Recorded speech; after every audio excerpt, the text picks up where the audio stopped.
To create the 4 letters logo, first take some vertical lines.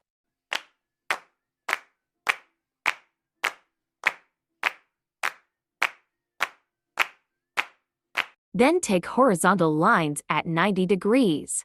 Then take vertical lines at 45 degrees. Group them and create your logo using the Shape Builder tool.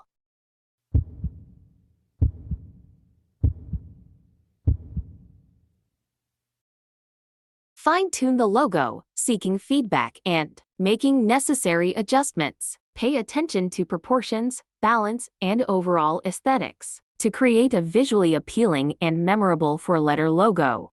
Zoom in on your page and zoom in on logo to make sure your logo is right and the edges are perfect.